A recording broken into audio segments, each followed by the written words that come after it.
the ones who are consistent are the ones who are going to be more likely to achieve their goals. And it does become challenging at times for sure. And people do miss workouts, and I miss workouts, and that happens. But, having that consistency, having that built in is where the development comes from. And day after day, week after week, month after month, year after year, that growth is what we see. Welcome to For the Long Run, the podcast exploring the why behind what keeps runners running long, strong, and motivated. I'm your host, Jonathan Levitt. Through personal and professional connections in the running world, I have the privilege of getting to know some amazing athletes. I've always been fascinated by the psychological aspects of running and what helps people to achieve success, however they define it, and this podcast is aimed at exploring this and much more. I hope you enjoy. Imagine a world where running injuries don't exist and every runner stays healthy. That's the world I want to live in, and that's exactly the world that Recover Athletics wants to make happen. Recover is the first prehab app for runners. It instantly generates custom prehab programs made up of strength, plyometric, and mobility exercises to help loosen tight muscles, get stronger, and run your best. Their team designed it with top physicians and marathoners like Meb. It's guaranteed to make you a stronger and more injury-proof runner. If you want to fix your aches and pains, get stronger, and set PRs, go to the App Store right now and download the Recover Athletics app today. Thank you to Tracksmith for their support of For the Long Run podcast. I've been a fan of Tracksmith and their community-first efforts ever since my early days of running in Boston. As my miles increase again ahead of some big goals this coming spring, I'm definitely doing it in comfort and style with their gear. I'm also proud to partner with Tracksmith because they're going to donate 5% of your order value to the Michael J. Fox Foundation for all orders, and you'll also get free shipping. The Michael J. Fox Foundation is dedicated to finding a cure and helping those living with Parkinson's. Both of my grandfathers have or had Parkinson's, and I'm grateful of Tracksmith's support for something so personal. Visit tracksmith.com/forthelongrun to see some of my favorite pieces, and all orders that start from that page will contribute towards this donation.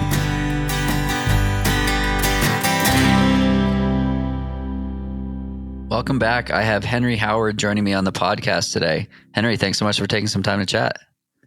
My pleasure, Jonathan. Thanks for having me. Of course. So we met a few years ago now, in person, finally, at the Boston Marathon. I feel like that was 2018 or 2019. But for those who don't know, who is Henry?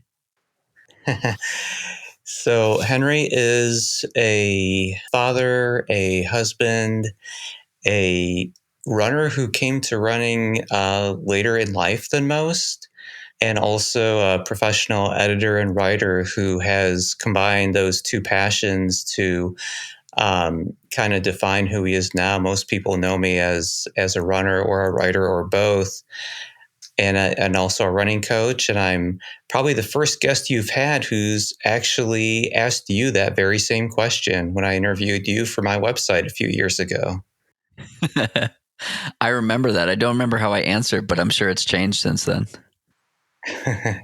Well, it's good to be changing. We should always be growing, right? I totally agree. So it's been fun to watch your journey as a runner. I feel like I've known you for, 5 years, and you've evolved a little bit in that process, or grown, as you would have just said. So I'm curious, when did you get into running? I had on my bucket list literally to run a marathon. And after my kids were old enough to where they needed real coaching, I helped them learn sports. And when they got good enough where they needed, real coaching from real coaches, then I found I had more time on my hands. And I was in my early 40s and thought, if I'm ever going to cross that run a marathon off my bucket list, I should probably start running. And so that was 11 years ago. And I did that marathon. And when I crossed that finish line, it was quite the achievement to have that feeling. But I also knew that, I could probably do it faster. I could probably get better at it. And so I decided to keep going and have since then done 30 something marathons and ultras, and just love the community and want to keep it as part of my life. Very cool. So you spoke a little bit about it, but What was your first thought crossing that finish line? It was something that was roughly 18 months in the making. My first run, when I had decided to really pursue this goal, did not go real well. It was I live at the end of a cul-de-sac, and if I run all the way down my street and turn around in the circle and then come back, it's about 1.3 miles or so. So that first run, I went out, I stopped 3 times. I puked in a driveway when I got back and thought I was going to die. And I decided that even though I had been kind of, active with my kids, I wasn't apparently in running shape, as I quickly found out. So I decided to just work on my cardio. And so I did that for about 6 or 8 weeks, got stronger. And the next time I went out for that run, I made it, that 1.25 or 3 or whatever miles, and, felt good, didn't stop, didn't puke. And so I was like, okay, I can do this. I'm on my way. And so, the whole goal was at that point was to do that marathon. And about 6 months after that first successful run, I did my first half. And roughly a year later, I did finish that marathon. And it was, it was a great feeling of achievement and being able to come so far and finish that. And I didn't stop in that race. I didn't quite get my goal time, but I was close. But it kind of opened my eyes to, what was possible, and knowing that we can push our bodies to do even more. Totally. So you puked at the end of your first 1.3 mile run. A couple of weeks ago, I had Dean Karnazes on the podcast, and he said, there's magic in misery. Life is easy. So why do something difficult? Well, because life is easy.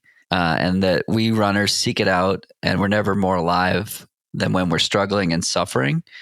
And so I'm curious, you had to have a reason why the marathon was on your bucket list, particularly in your 40s, because many of the guests on this podcast, like, I found running in my 20s, and that feels late. Like, many of the people I run with have been running for longer than I've currently been alive. So I'm curious where it came from, where that motivation came from. I think it's being able to challenge ourselves physically, and challenge ourselves as we grow older, to be able to, to chase adventure. And that adventure could be running, it could be mountain climbing, it could be cycling across the state of Iowa in that race, or cycling for 100 miles or whatever it is. But I think that there's something about the outdoors that calls us, and maybe it's, through our evolution and being, having that connection with nature, and it's giving us that zest for life. I mean, that's something that kind of appealed to me about just being outside and being in nature and running. There's not as many options for that physical challenge as we get older. I mean, there's still, softball leagues and that kind of thing, and basketball at the Y, which are all great, and, certainly things that are great to get, people my age out and active and that kind of thing. But for me, I wanted to chase something and see what I am physically capable of, as a master's athlete. So you made a move from marathons to ultras. Mm-hmm. Talk to me about that evolution. Talk about making things challenging. Marathons are hard enough. Now you're doing 50Ks and beyond. Yeah. And that was, something that one of my first races was, I think it was a quarter marathon or 10K, so somewhere in there. And it was on a trail. And at that point, I don't think I had run on trails, but when I got out there, it was, the sport I loved it even more, being out on the trail and, running through the woods and that kind of thing. And, as I learned more about the sport and learned about these things called ultras, that just became, the thing where, hey, this is only, 5 miles longer than a marathon. That's one more aid station. I can do that. Right. And, as I learned about it and learned obviously that no two ultras are alike. Some are, gnarly terrain. Some are in the mountains. Some have huge climbs, but they all have that awesome ultra running community. And that's one thing I found quickly in that first race, where at an aid station, a volunteer was, just like so many volunteers that we've met at aid stations, just so happy and willing to do anything and, fill my bottles and whatever else. And it was just really eye-opening of how amazing the community is. And that's why I've been so enamored with ultras and have wanted to do them. And that 50K was similar to my first marathon, my first ultra, so it didn't go 100% to plan, but I finished with a smile on my face and wanted to do even more trail and ultra races. And what's on the roadmap for 2022, or the trail map? Well, shortly after this drops will be my first race of the year, which is a 30K in Tennessee. And that I picked that one out because it gives me a little bit of climbing, which will prepare me for the big goal race of the first half, which is Zion 100K. I'm looking forward to that out here, the national park in Utah. That race I had to defer twice because of COVID. So hopefully this year things will clear up enough where it'll work out. And that is my Western States qualifier for this year. So looking forward to that. And then after that, I'm kind of open. I'll see how that plays out and then figure out the second half of the year. So you mentioned Western States. Talk to me more about that as a goal. Yeah, that, like you said, we met at the Boston Marathon, and that was really my first big goal for, as a runner wanting to qualify and run Boston, which I did in 2019. And as I was, approaching that goal and had made it and made the cutoff to get into that race, I, was getting more into ultras at that point as well, too. In fact, I did my first 100K about 3 weeks after Boston. And as I wanted to, kind of shift more toward ultras and trails, it was something where every year Western States I watched it from afar and was just amazed by the race. And my first 50 miler actually was American River 50, which is partially on the Western States course. And I was just fell in love with that trail and that area out there. And that's kind of where, another one of my whys just became, why am I doing this? I want to do Western States one time. Like so many of us do, as someone who was at the, had the opportunity to pick some of those fortunate ones for this year. I'm sure that it had a lot of meaning for you to be, one of the ones drawing names or tickets out of the barrel this year. But it's just become something where that is definitely, a new entry on my bucket list to be able to do Western States and enjoy that as so many others have. Yeah, drawing names this year was so fun. I was the first person to draw a name of somebody that was in the room, and I met him afterwards. He's a guy from Florida, and he had never run the race before. And I was like, "Why are you doing this?" He's like, "See if I can." And I'm like, and I want to do it for the same reason, right? I stood on the start line in, I guess it was 2018 now. And I said to Sally McRae when she asked, "Are you going to do this one day?" And I said, "Yes." She said, "Why?" I said, "To see if I can." I don't think that everyone who starts that race can finish it. I think that there are a lot of mental challenges that you need to get through in order to like persist through, after 50 miles. Like, I don't like running at night. I don't think I have the skill to finish before midnight or 3 a.m. So that's even like a mental barrier that I would need to get over. And like, there's so much growth that comes from doing things that you don't know if you can do them. And I'm thinking about later this week, I'm going to see a buddy. His name is Tony. He lives in San Francisco. And a couple of years ago, we ran Rim to Rim to Rim together. We organized a group of about 15 people to do it. And we did it in October. And in January, I was like, yeah, I'll do Rim to Rim. And a few weeks later, everyone was putting what they were doing into a spreadsheet for logistical purposes so we could like start getting all that squared away. And I put Rim to Rim to Rim as my goal because at that time I knew I could do it one way and I knew I could run rim to rim. And I don't think on that day I had the ability to run rim to rim to rim. And that's exactly why I chose to do it, because it's that growth that happens from when you're forced to grow or when you're forced to like try something new or adapt. Like the things along the way make the journey worth it.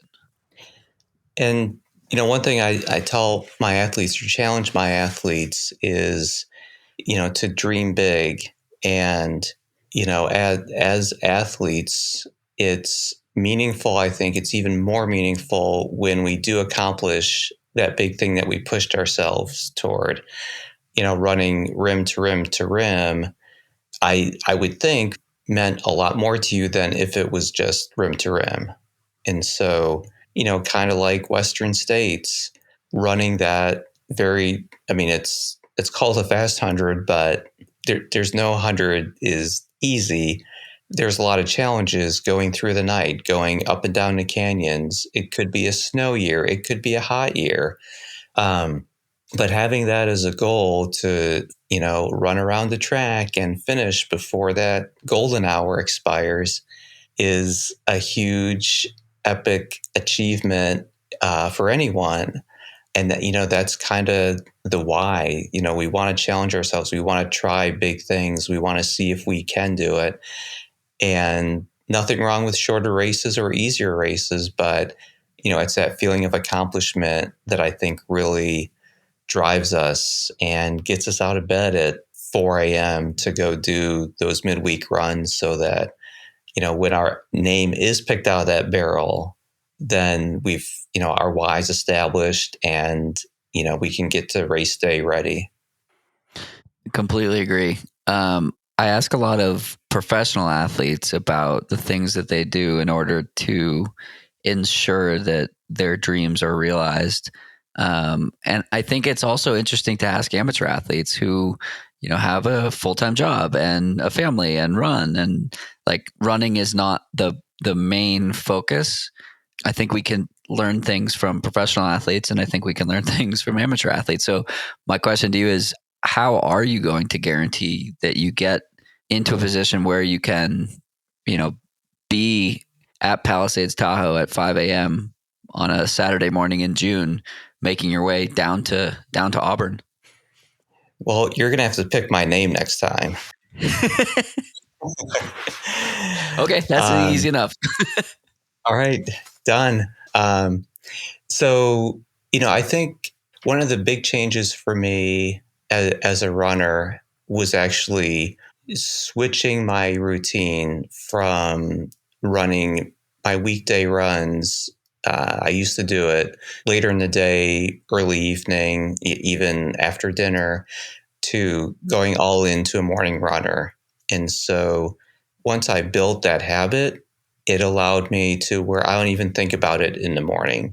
The alarm goes off, or even today I woke up before my alarm and, got up, got changed because I had the clothes, my running outfit ready, all the layers because it was really cold this morning. All the layers were ready to go and got them on.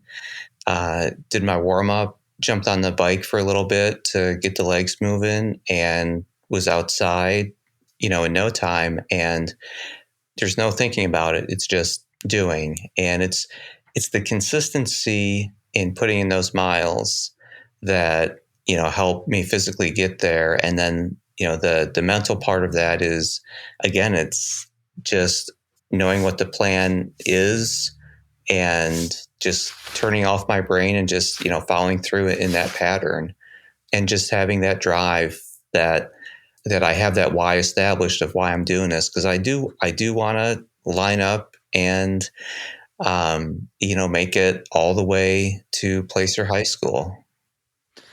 I think the consistency piece, I mean, I talk about it all the time on this podcast, but it's nice that you call that out explicitly. It makes such a difference, right? Like I was listening to the Swap podcast today on my run as I was running 10-minute miles through the snow, and my normal, 65-minute loop took me 85 minutes. And it was like there was nobody else out. Actually, I saw three runners in Boulder, which is bizarre. And I was like, okay, this is what consistency means. It's like not backing down because it's a little challenging. And I was listening to David and Megan talk about shooting your shots, not just shooting your shot, and just like taking a lot of shots and like continuing to get out there, continuing to put yourself out there. And again, it's like you don't have to be excellent. You just have to be good consistently. Yeah, absolutely. And, that's something where I've seen it in my athletes too. The ones who go out and are consistent are the ones who develop faster. And I get it. We all have other commitments. We're not professional athletes. We have jobs, kids, other responsibilities, taking care of parents for, some of us as well too.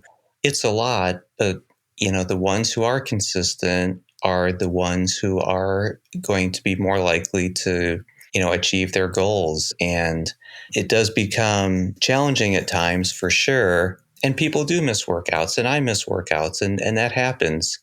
But, having that consistency, having that built in is really where the development comes from. And day after day, week after week, month after month, year after year, that growth is what we see, and where we see is, being part of Team Swap and seeing all those amazing athletes achieve awesome goals. And it's really cool to see, there is that cause and effect with the consistency.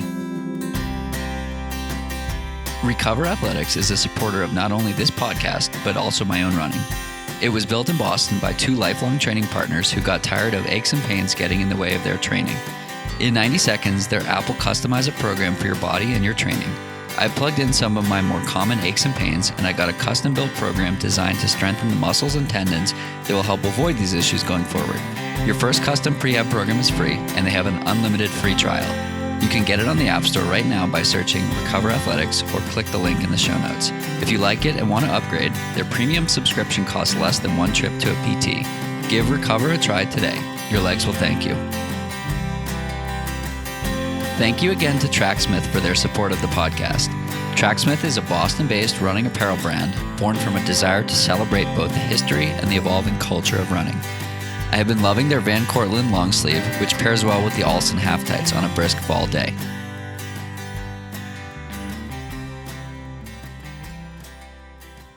So visualization is something I believe strongly in, and it's quite evidence-based as well.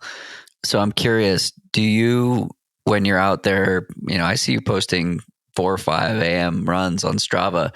When you're out there at that time, are you thinking about Western States? Are you thinking about these golden ticket races and not golden ticket races, qualifying races? Are you thinking about that? Yeah, there are times that I do. If it's something where it's one of those runs where it's, I'm on the struggle bus and that kind of thing, then I do envision the track at Placer High School. I think visioning is important, especially to be able to see yourself succeed and then be able to carry that through. But one thing I've learned from Coach David is, not to be too committed to numbers, goals, or comparison. And I think that's a really fine line. And it took me a while to understand it. And while he endorses shoot your shot, and I get it, and I follow that, I think it's also important what he emphasizes and what I've learned from him is that, don't put a number on it. Don't think about that number. Go out and do your best on that day, and whatever your best is good enough. And, having that pressure taken off from, a goal time or a goal place or being on the podium or whatever, but just going out and doing your best, I think is definitely something that's helped me when it is time to shoot my shot. And it's challenging because, as runners, we're always thinking about, well, I need such and such to qualify for Boston, or I want to get under a 3-hour marathon or under a 4-hour marathon or under a 5-hour marathon or whatever it is, or I want to be top 10 in my age group, or I want to win it's all these numbers. And if we throw those away and just say, I'm going to run my best today, and whatever that is, I'm going to shoot my shot. I'm going to try as hard as I can. And just know that that's the goal, to do the best you can and not worry about what anyone else is doing. Totally. It was interesting. My marathon PR is from a period of training when I was least focused on marathon training. And David mentioned one day, he's like, "Hey, you're pretty fit. You want to run a marathon here soon?" I was like, "Yeah, sure." And I ran one 6 weeks later and PR'd by 20 minutes. And it was like the perfect day and the perfect celebration versus a test. I think every marathon I ran prior was all about the number. I was so focused on breaking 3 that in one of those attempts, I didn't even break 4. And the reframing of this is a celebration versus a test through David's help and, not achieving success the other way. I don't know. It's so fascinating that when you don't strive for tangible metric driven goals and instead focus on the process, you generally hit those objective metric based goals. But it's just like a benchmark and it's just a data point along the way versus a measure of success or failure. And it gets into the whole believe. I've recently come to the Ted Lasso bandwagon as well too, and that is certainly along similar lines, where it's the mindset that you have to succeed.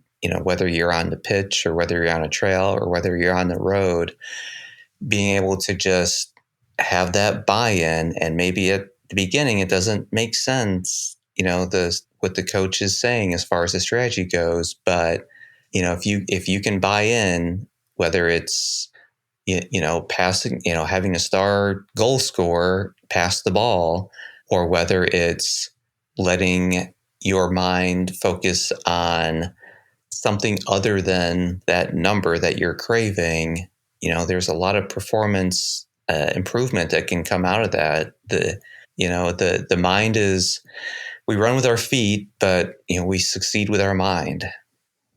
I love that. What does success mean to you?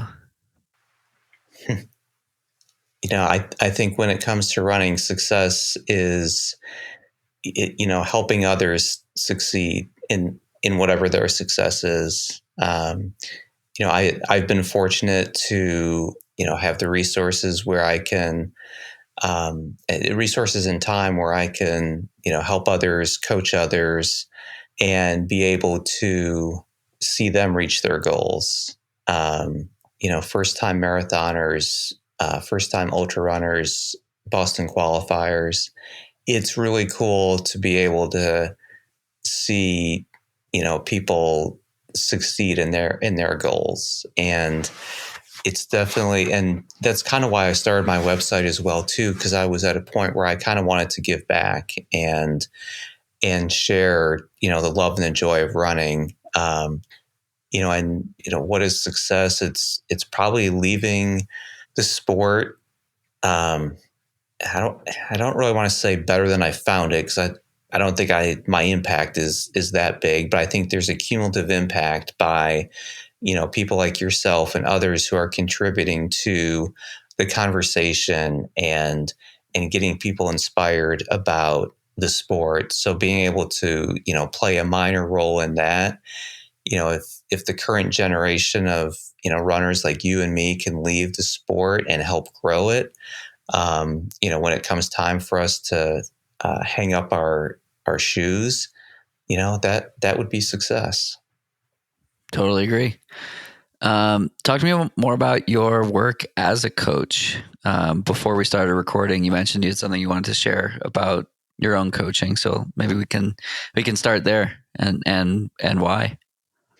Yeah, I appreciate you asking that. And, coaching is one of those things that I was inspired by my first coach to get into coaching. And, I asked her, I said, is this something you think I could do? And she said, yeah, absolutely. And, she gave me some good guidance on how to become a coach and go through the RRCA classes and that kind of thing. And so it's something that I never see doing it full time, but I see having a stable of my own athletes who I can help, and I've enjoyed doing it, enjoyed seeing them grow as athletes, and so one thing that I've been thinking about the past couple months, and this actually was inspired in part by when I interviewed Max King for my website. And among the things that he does is he gives back by having his training camps for there's one for I think there's one for kids and one for adults, but he definitely has one for kids to get them interested in trail running and getting outside. And he also makes a proactive effort to open that up to inner city kids, ones who may not be able to afford it, by giving scholarships and helping them find the outdoors. And a lot of times on podcasts and different running media, the question is asked about how do we get more minorities, more underrepresented communities in the sport, more people like Corey Woltering, a Black gay man. How do we get more other people who are not the typical straight white males who are in the sport? And so I've been thinking about how would I be able to contribute to this part of running as well too. And so what I've recently done, written on my website, is a post about, it's loosely tied to Black History Month in February, but it's basically where I am giving my own version of scholarships. I'm looking for a handful of new clients who are in these underrepresented categories, who have never run an ultra before or a marathon, and would like to have coaching as part of that. And I am opening that up to people runners who fall into these categories and who would like to run their first ultra, run their first marathon. And so I'm willing to drop 50% off my normal fee and help them get to their first finish line at a marathon or an ultra. So if interested, you can contact me through my website. It's runspirited.com, and I'm looking forward to helping bring more people into the sport and achieve their goals. I love that. I think so much of it starts with representation of the people on the start lines, and we need to make more efforts to get those people to the start lines. I've had conversations with Corey, with a handful of other athletes about saying, I'm the only person that looks like me on the start line. And it's not a fair statement from Corey because he's often wearing a thong, but the point stands, that we do need to, I have a responsibility as a podcast host to have different voices and different people who look different, people who speak different, all these things. I think it's all part of a collective effort. So thank you for doing a small part of it yourself. Switching gears a little bit. Well, you mentioned your website as part of that. Talk to me about Run Spirited, and you've sort of created a little routine at the end of each year. Do you want to talk about that? Sure. So I began Run Spirited, I think it's maybe been 5 years now. And this was just, kind of a passion side project of mine. I've been a journalist for my whole career post college. So a professional writer and editor by trade, and then as running became a part of my life, I figured, well, why not combine these two into something? And and that was also part of my early progression into wanting to give back to the community, where I wanted to share stories about inspiring runners. And I've had a lot of great success. A lot of the people that you've had on your podcast, like Dean, I've been able to interview, and almost all the ultra and trail runners I've reached out to have gladly said yes. And so I really appreciate that. And it's kind of been growing from a website where I started with the idea of doing it to inspire others to pursue their goals or to start trail and ultra running. And I also have included, some of my own personal journey in there, as well as, some product reviews. I do have, a handful of my own brands that support me. And, one thing I think is important to note in that is that I don't endorse anything that I don't use first. Like, I will use a product and then be able to, then if there's any review that I do, it's something that I certainly do, knowing that I fully support it and that it has worked for me. I've had some other brands reach out and ask me to review something, and I said, well, I I haven't used your product. I'm not just going to write something about, hey, this works, if there's no authenticity to it. But what you're referring to was, and this started on kind of a whim. I was wanting to do something like a year-end wrap-up, but I didn't want to do the top 10 stories of the year or any kind of the standard media things that are like a top 10 list or anything, just recapping what already happened. And so as I thought about, a theme, I thought about, the inspiration part that is part of what I want to convey as a writer, and was kind of the impetus for the website to begin with, is sharing those inspiring stories. So I thought, well, why don't I do the top 20 most inspirational ultra runners of the year? And so I put that out. And this year was at the end of 2021. It was the 4th annual one, and it has really blown up. Every year, it's my most popular post of the year. I get a lot of great feedback. Certainly this year, I don't rank them, but this year, kind of the one who I kind of positioned in the top spot was Tommy Rivers, who hasn't run an ultra in several years, of course, because of his closely watched battle with a horrible form of cancer that has decimated him. But he came back in November to walk the New York City Marathon about 7 hours slower than when he could run it. But how inspiring has his story been about how he's been able to come back and fight off this horrible cancer. And while he hasn't run an ultra yet, he's really been inspirational to the ultra running community, from his hospital bed, and now he's getting stronger slowly. But his walking that marathon with a smile on his face and a pizza in his hand was pretty cool to see on Instagram. Yes. One of my goals with this podcast is to have him on it. And I wanted to have him on prior to 2020, or 2021. But I think his story is even more incredible today. Did you listen to his conversation with Rich Roll?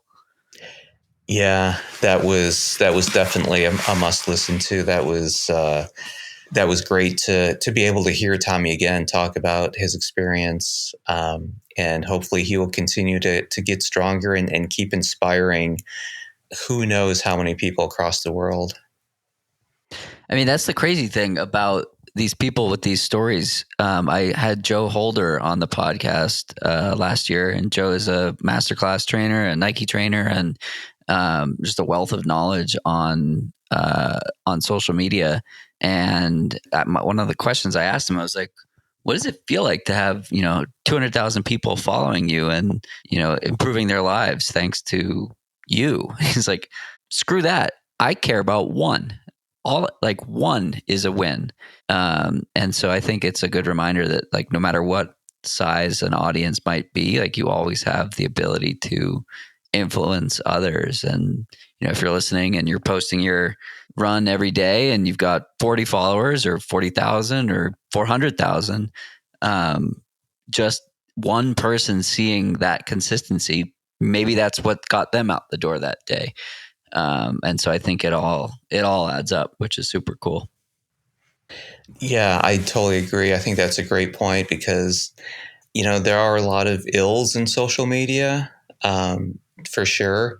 But, I think that's one thing where I think the running community, again, is kind of like that safe zone from a lot of the stuff on social media where, yeah, we don't agree on every political issue within the running community, but I get inspired when I see, your posts of like some awesome, mountaineer running up in Colorado or, somebody who's doing a cool trail in Arizona or California and, someone else who's come back from injury or come back from whatever and finished, a goal race or, did something really cool for them.